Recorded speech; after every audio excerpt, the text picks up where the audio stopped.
Здравствуйте, меня зовут Алексеева Вера Николаевна. Я хочу немножко и о себе рассказать, и о своем ощущении моего полувекового почти пребывания в Якутске. Мне было всего 22 года, ромбик университета на лацкане моей курточки.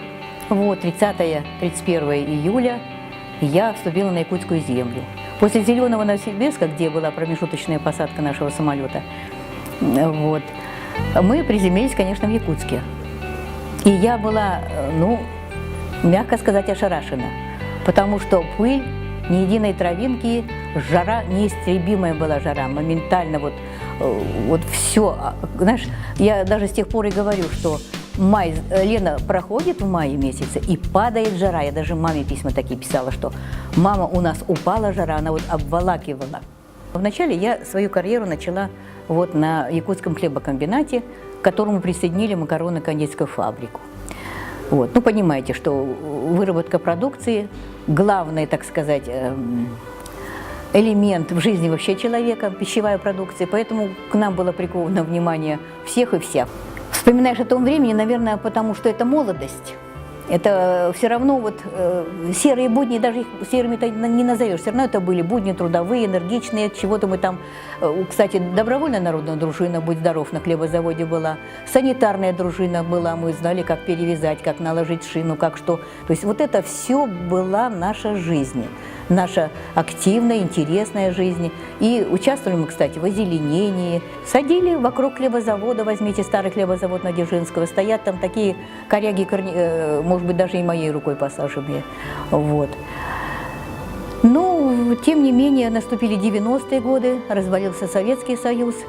Конечно, было очень тяжело. Люди разделились, вот кто смог устоять, может быть, не совсем порядочным путем, что ли, а другие, кто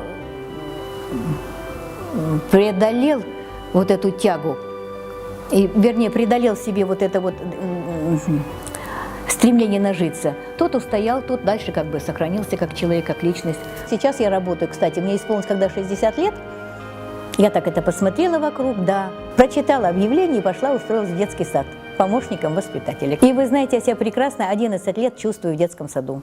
Ну, Якутия, пусть это громко сказано, Якутск для меня это судьба. Я думала, что на 3 года, а оказалось на 50. Это натуральная судьба. Здесь родились, место рождения город Якутск навечно, у моих сыновей и у моих внуков навечно, так что сколько им суждено будет жить. Вот родились, одна из них в 15-м году родилась, вот 3 годика будет. Это как бы предпоследнее, надеемся. Вот, так что судьба. Якутск – это моя судьба, это моя любовь, это моя боль, потому что какие-то есть воспоминания, ну, не совсем, так сказать, радужные, но они все равно со мной. Вот, о них, наверное, не принято говорить, не должно.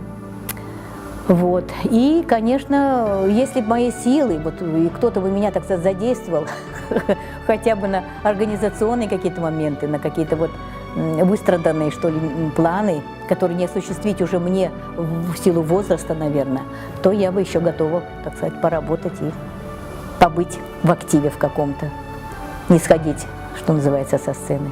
Вот. Спасибо.